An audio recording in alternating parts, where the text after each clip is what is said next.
Hey guys, अस्सलाम वालेकुम। तो कैसे हैं आप लोग? उम्मीद करती हूँ कि आप लोग अच्छे होंगे। और मैं यहाँ पर हो गई हूँ रेडी और मैं जा रही हूँ बाहर कुछ काम से। तो चलिए फिर मिलते हैं बाहर आपसे। और आप देख सकते हैं कि मौसम बहुत अच्छा हो रहा है, लग रहा है जैसे कि बारिश होगी, लेकिन पता नहीं। फिर मिलते हैं आपसे बाहर में।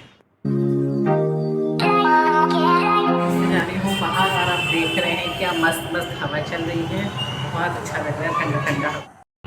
तो मैं जा रही हूँ बाहर और आज मौसम की वजह से मुझे बहुत अच्छी लग रही है।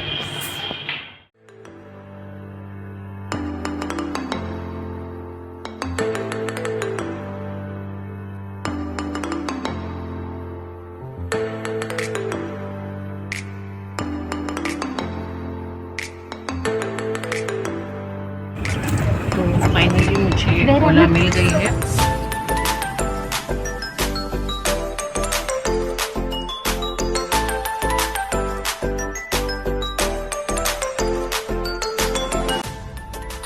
तो जब मैं जा रही थी गाड़ी में तो मुझे रियलाइज़ हुआ कि यार मैंने तो चप्पल ही नहीं चेंज किया अपना। फिर मैं पहुंच गई थी अपनी बेटी की कॉलेज के पास और उसे निकलवानी थी कुछ प्रिंट आउट। तो हमने जल्दी जल्दी प्रिंट आउट निकलवाया और हम बढ़े कॉलेज की तरफ। तो ये है मेरी बेटी का कॉलेज जहाँ से उसने अपना ग्रेजुएशन कंप्लीट किया है, माशाल्लाह।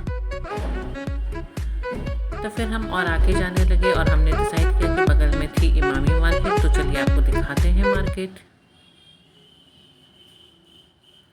और ये हम जाने लगे अंदर मार्केट की। और यहाँ पे पूजा की वजह से बहुत अच्छा डेकोरेशन हो रखा था मार्केट के अंदर। तो हमने डिसाइड किया कि चलो अंदर देखते हैं और जाके देखते हैं कि क्या सेल वगैरह लगा हुआ है। यूजुअली इस मार्केट में सेल बहुत कम लगती है। तो फिर चलिए चलते हैं ऊपर की तरफ। और फिर मैंने लिया एस्केलेटर और मैं जल्दी जल्दी ऊपर पहुँच गई।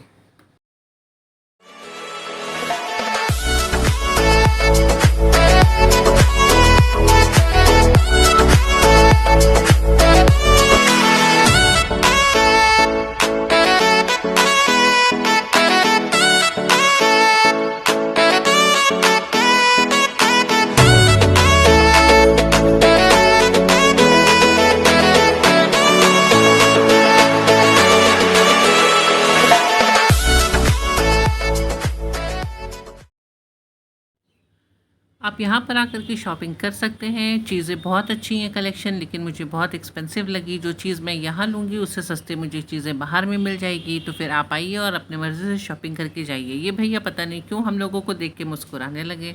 फिर हम चलने लगे बाहर की तरफ।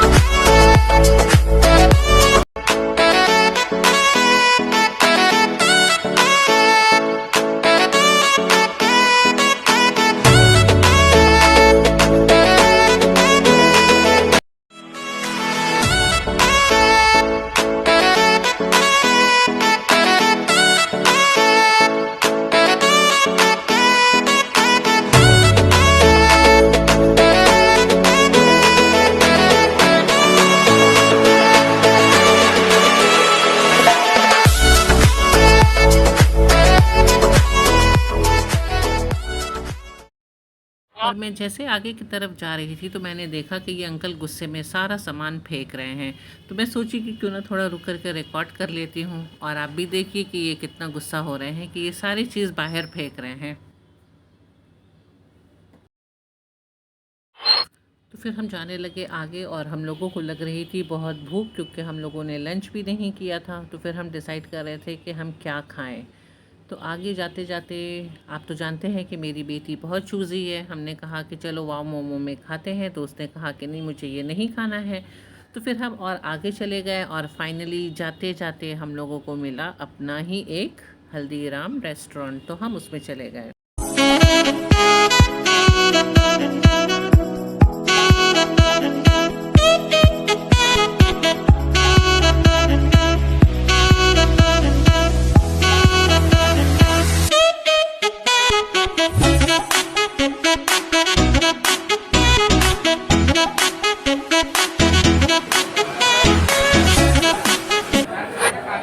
मैं अंदर गई काउंटर पे, वहाँ से हम लोगों को कूपन लेना था। मेरी बेटी जो थी वो अपनी सीट पे जा कर के बैठ गई थी और मैं यहाँ पर कूपन ले रही थी। तो फाइनली मैंने अपना कूपन ले लिया और कूपन लेकर के मैं जाने लगी फूड काउंटर के तरफ, जहाँ पे मैंने ऑर्डर दिया अपने छोले भटूरे का। और यहाँ पे था बहुत ज़्यादा ही रश, तो मुझे बहुत काफ़ी टाइम तक यहाँ पे खड़ा रहना पड़ा। तो फिर यहाँ से मैंने ऑर्डर दे दिया था अपना और फिर मैं आगे बढ़ने लगी थी कोल्ड ड्रिंक के सेक्शन पे। तो फिर वहाँ पे मैं डिसाइड कर रही थी कि मैं क्या लूँ। तो फिर फाइनली मैंने डिसाइड किया कि मैं देती हूँ थम्स अप, और मेरी बेटी ने लिया फैंटा। तो हमने ऑर्डर दे दिया था और ऑर्डर देने के बाद मैं आके बैठ गई अपने सीट पर, और काफ़ी वेट करने के बाद हमारा छोले भटूरे आ गया। जब मैं बाहर निकली तो मैंने ये भेलपुरी वाले भैया को देखा और मैंने कहा कि मैं तुझे ज़रूर खाऊंगी। मेरी बेटी मुझे बोलने लगी कि अब आप किस पेट में खाएंगी। भाई इन चीज़ों के लिए तो मेरे पेट में हमेशा जगह रहती है। तो मैंने इन्हें कहा बहुत अच्छे से नींबू चटनी सब डाल करके बनाइएगा और पैक कर दीजिएगा। मीठा चटनी ज़्यादा डालिएगा, एक इनको टेस्ट करा लीजिएगा कैसा है। मैं बना दूंगा। और उसके बाद हमारी ओला आ गई और हम अपने ओले पे बैठ गए। मैंने बहुत ट्राई किया कि मैं अपने ओले में खा लूँ, लेकिन मैं मेरी बेटी की वजह से नहीं खाई। और फिर हम घर की तरफ बढ़ने लगे और आप देख सकते हैं कि कितना ट्रैफिक जैम हो रहा था यहाँ पे। तो क्या बोले, हम मेरी बेटी जो है वो मुझे, और आप देख सकते हैं कि यहाँ पे कितनी ट्रैफिक थी, क्योंकि यूजुअली शाम में ऑफिस आवर हो जाती है तो ट्रैफिक बहुत मिलती है सिग्नल पे या ऐसे भी। और हम लोग को बहुत जल्दी हो रही थी घर पहुँचने के लिए। तो आप देख सकते हैं कि हम लोग करीबन 1 घंटा जाम में फंसे हुए थे और उसके बाद फाइनली सिग्नल खुल गए।